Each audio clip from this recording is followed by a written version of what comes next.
Hey folks, this video has kindly been sponsored by NordVPN. Is that you venturing the internet just like Hyrule, but without protection? Come on folks. I've told you many times now that you can't be doing that without top tier protection like NordVPN.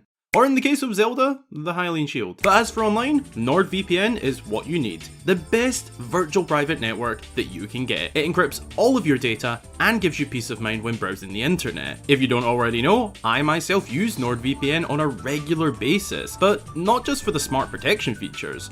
Also because, with NordVPN, I can virtually be anywhere in the world that I want to be. This means, if I connect to a server outside of my own nation, I can access stuff like exclusive TV shows, games, and deals only on offer in those regions. How awesome is that? You're getting top tier protection online and virtually being Mr. Worldwide. I can't recommend NordVPN enough. Genuinely, it's a fantastic service, and they're offering you an exclusive deal through my channel.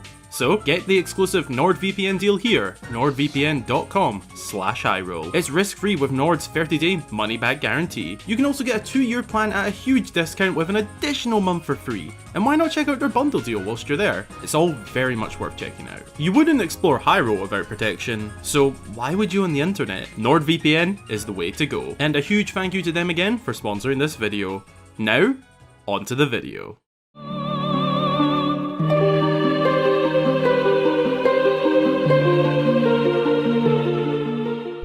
So, a few weeks ago, I made a video going over the map size potential of Breath of the Wild 2. That video was only 8-ish minutes long, and whilst covering a fair amount for what the topic has to discuss, the comments that you left opened up a ton of new discussion. So today, I'd like to welcome you to part 2 of that video, and let's discuss Beyond the Map of the highly anticipated sequel to Breath of the Wild by Hyrule Gamer. And just before starting, I'd like to give a little shout out to a very special viewer that I discovered had an unlikely connection to me from Germany. Shout out to Esther. Thanks a lot for watching my videos. I really appreciate it. Und jetzt in Deutsch. Vielen Dank für die Unterstützung. Ja, richtig Leute.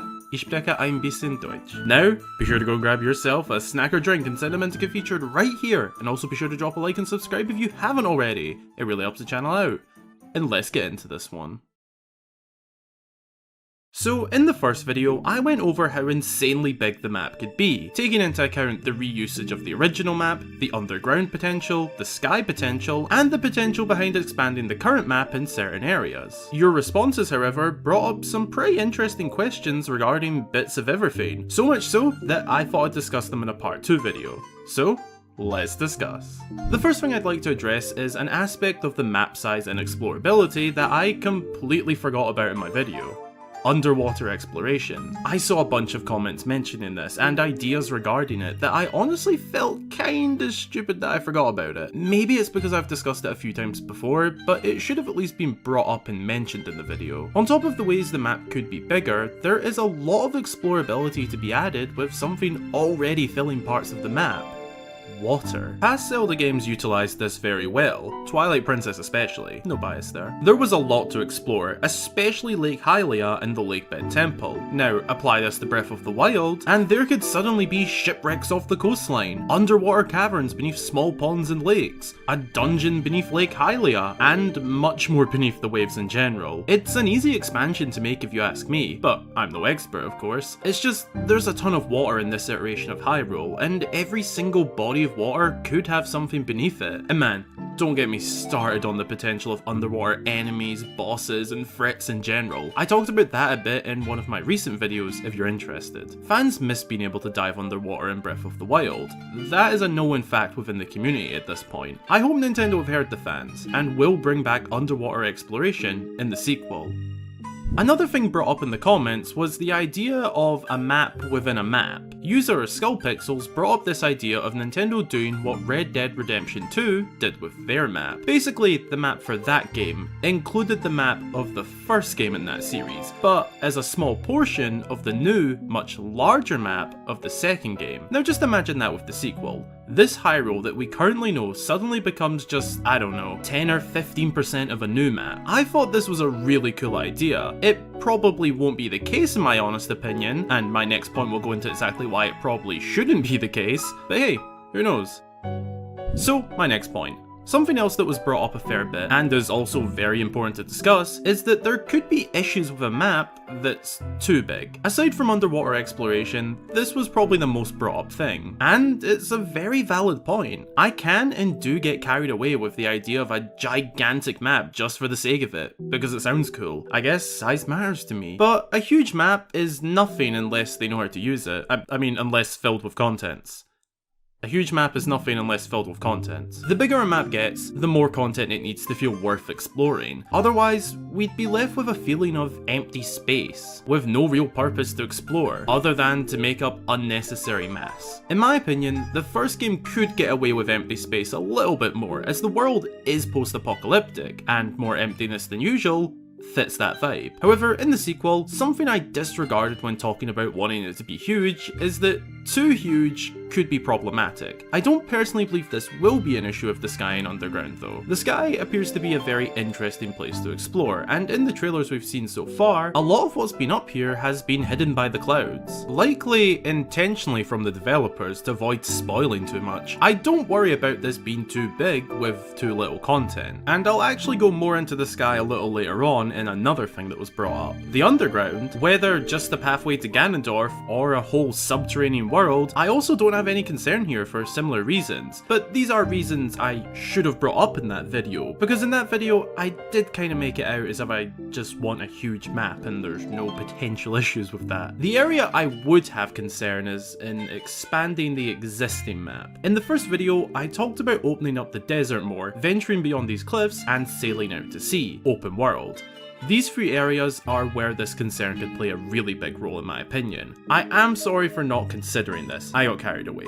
You're all very valid in bringing this up, and I appreciate it. And something I've now considered to ensure expanding those areas wouldn't result in just too much empty area is to make them more limited and linear. Maybe even having them as areas you need to load into rather than traversing in the open world style of the first game. Take exploring out into the sea and distant islands for example. Rather than sailing out from shore for ages and ages yourself, resulting in a lot of area to fill in, it could be that you just hop on a boat in Lurelin Village and then be loaded into a new area with a more linear format to follow. A pathway rather than open world, or at least less open world, more linear. The same would apply to the outer lands and desert. Treat them like excavations and boom, we're loaded into pre-made, appropriately sized new areas. That's my fix there.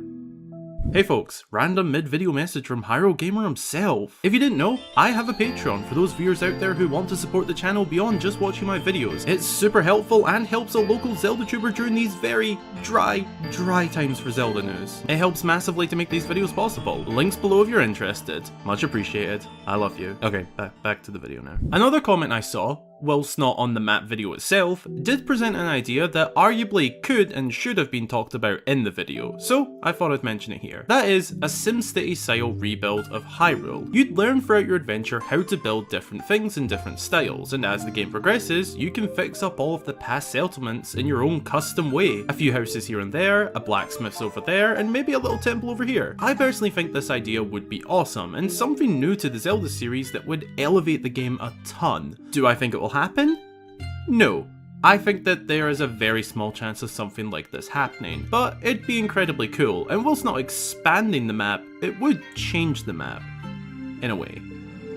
And the final thing I'd like to discuss today is a comment about how the sky should be dense. I touched on this briefly earlier in the video, in regards to how a lot of the sky contents aren't actually shown in the trailers. This is honestly super common in video game trailers. You get a teaser of what's in the game, but without revealing too much. Like, some of these clouds are clearly hiding islands, possibly ones a lot more complex than these smaller ones. Given the large emphasis the second trailer had on the sky, I highly doubt it won't be dense. An example of not being very dense is Skyward Sword sky, but that game could get away with it a bit more, as most of the game took place on the ground. The sequel to Breath of the Wild, on the other hand, is likely to have a lot of the story taking place up here in the sky. We've seen a lot more than you think of the sky. These 4 different shots of the sky all appear to be different elevations, likely meaning that the islands aren't just in the clear view above Hyrule.